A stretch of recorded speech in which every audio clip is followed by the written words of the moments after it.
नमः शिवाय। शिवजी सदा सहाय। ओम नमः शिवाय। गुरुजी सदा सहाय। कोटि रुद्र संहिता का अध्याय 22। विश्वेश्वर ज्योतिर्लिंग और उनकी महिमा के प्रसंग में पंचक्रोशी की महत्ता का प्रतिपादन। सूत जी कहते हैं, मुनिवरों, अब मैं काशी के विश्वेश्वर नामक ज्योतिर्लिंग का महात्म्य बताऊंगा, जो महापातकों का भी नाश करने वाला है। तुम लोग सुनो। इस भूतल पर जो कोई भी वस्तु दृष्टिगोचर होती है, वह सच्चिदानंद स्वरूप निर्विकार एवं सनातन ब्रह्म रूप है। अपने कैवल्य अद्वैत भाव में ही रमने वाले उन अद्वितीय परमात्मा में कभी एक दो से हो जाने की इच्छा जागृत हुई। फिर वही परमात्मा सगुण रूप में प्रकट हो शिव कहलाए। वह शिवी पुरुष और स्त्री दो रूपों में प्रकट हो गए। उनमें जो पुरुष था उसका शिव नाम हुआ, जो स्त्री हुई उसे शक्ति कहते हैं। उन चिदानंद स्वरूप शिव और शक्ति ने स्वयं अदृश्य रहकर स्वभाव से ही दो चेतनों, प्रकृति और पुरुष की सृष्टि की। मुनिवरों, उन दोनों माता पिताओं को उस समय सामने न देखकर वे दोनों प्रकृति और पुरुष महान संशय में पड़ गए। उस समय निर्गुण परमात्मा से आकाशवाणी प्रकट हुई, तुम दोनों को तपस्या करनी चाहिए, फिर तुमसे परम उत्तम सृष्टि का विस्तार होगा। वे प्रकृति और पुरुष बोले, प्रभु शिव, तपस्या के लिए तो कोई स्थान है ही नहीं, फिर हम दोनों इस समय कहाँ स्थित होकर आपकी आज्ञा के अनुसार तप करें। तब निर्गुण शिव ने तेज के सारभूत 5 कोस लंबे चौड़े शुभ एवं सुंदर नगर का निर्माण किया, जो उनका अपना ही स्वरूप था। वह सभी आवश्यक उपकरणों से युक्त था। उस नगर का निर्माण करके उन्होंने उसे उन दोनों के लिए भेजा। वह नगर आकाश में पुरुष के समीप आकर स्थित हो गया। तब पुरुष श्री हरि ने उस नगर में स्थित हो सृष्टि की कामना से शिव का ध्यान करते हुए बहुत वर्षों तक तप किया।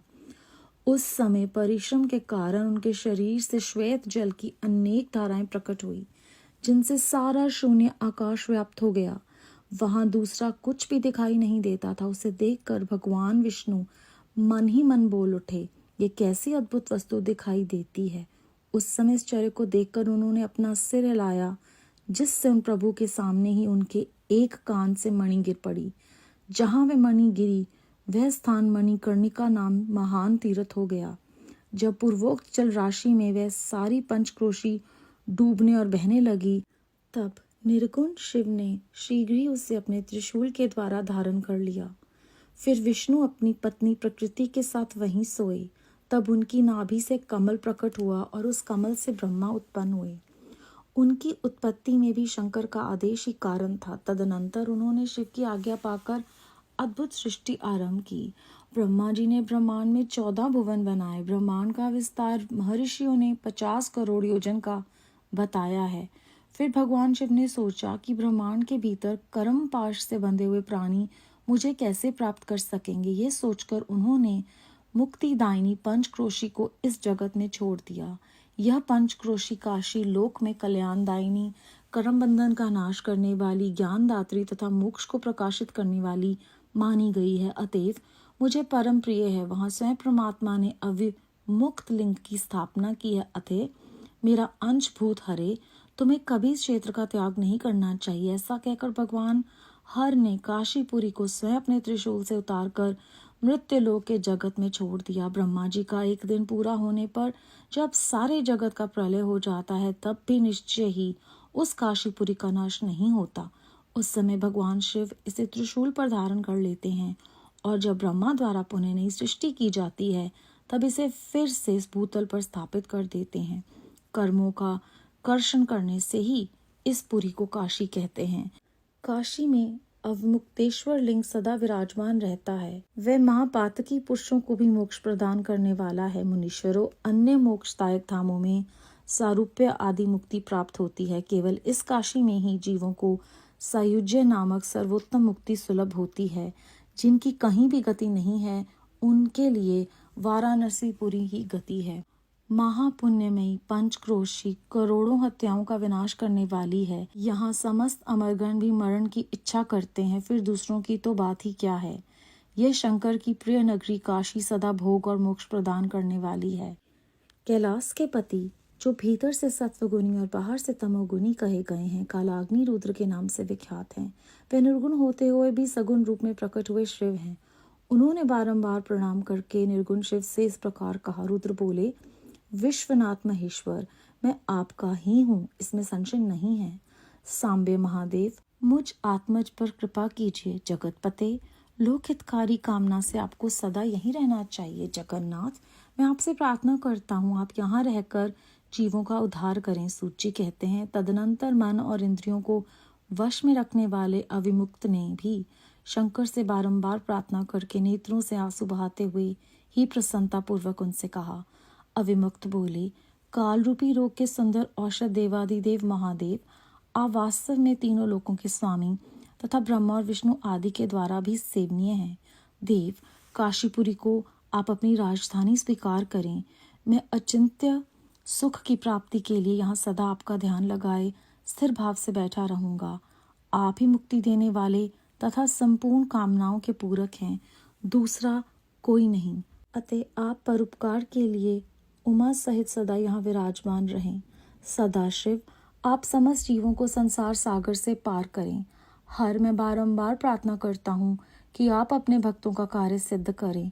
सूत जी कहते हैं, ब्राह्मणों, जब विश्वनाथ ने भगवान शंकर से इस प्रकार प्रार्थना की, तब सर्वेश्वर शिव समस्त लोगों का उपकार करने के लिए वहां विराजमान हो गए।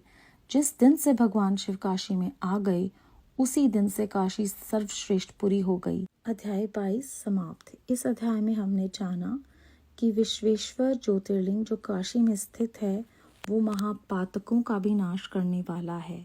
सच्चिदानंद स्वरूप भगवान जो अद्वैत भाव में रहने वाले हैं, वे परमात्मा ही धरती पर सगुण रूप से प्रकट होकर शिव कहलाए। किस प्रकार शिव और शक्ति ने प्रकृति और पुरुष के सामने आकर उन्हें प्रेरणा दी कि तुम्हें उत्तम सृष्टि के लिए तपस्या करनी होगी, तभी ये सृष्टि का विस्तार होगा। फिर इस अध्याय में हमने जाना कि जब वो दोनों कहते हैं कि कोई उचित स्थान नहीं है तपस्या के लिए, तो किस प्रकार शिवजी महाराज ने पंचक्रोशी काशी का जो है निर्माण किया, और किस प्रकार जब श्री हरि ने सिर हिलाया तो जहाँ उनकी कर्णिका गिरी, वहाँ पर वो स्थान मणिकर्ण के नाम से विख्यात हुआ। ये मुक्तिदायिनी पंचक्रोशी जो है वो जगत में उन्होंने छोड़ दी, ताकि समस्त प्राणियों का जो है वो उद्धार हो। और हमने इस अध्याय में जाना कि बाकी सभी स्थानों पर जो मुक्ति है वो सारूप्य है, जो एक होने का एहसास दिलाती है, लेकिन काशी में ये सायुज्य नामक मुक्ति मिलती है, जिसमें जो भी आत्मा है वो शिव जी के साथ एक हो जाती है। अमरगण भी यहीं पे आकर मरने की इच्छा करते हैं, तो दूसरों की तो बात ही क्या है। रुद्र निर्गुण होते हुए भी सगुण रूप में प्रकट हुए शिव हैं। उन्होंने निर्गुण शिव से प्रार्थना की और कहा कि आप यहीं पर लोगों के उद्धार के लिए रह जाएं, काशीपुरी को आप अपनी राजधानी बनाएं और सभी की भलाई के लिए आप यहीं पर स्थित हो जाएं, और मैं सबके सुख की प्राप्ति के लिए सदा आपका ध्यान लगाकर यहीं सुस्थिर बैठा रहूँगा। और उन्होंने फिर से उनसे निवेदन किया कि आप उमा सहित यहीं पर विराजमान हो जाएं, ताकि समस्त जीवों को इस संसार सागर की माया से आप पार निकाल दें। और इस तरह से उन्होंने प्रार्थना जब की, तब शिवजी महाराज उसी दिन से काशी में आकर बैठ गए और ये सर्वश्रेष्ठ पूरी हो गई। बेअंत शुक्राना गुरु जी महाराज। ओम नमः शिवाय। शिवजी सदा सहाय। ओम नमः शिवाय। गुरु जी सदा सहाय।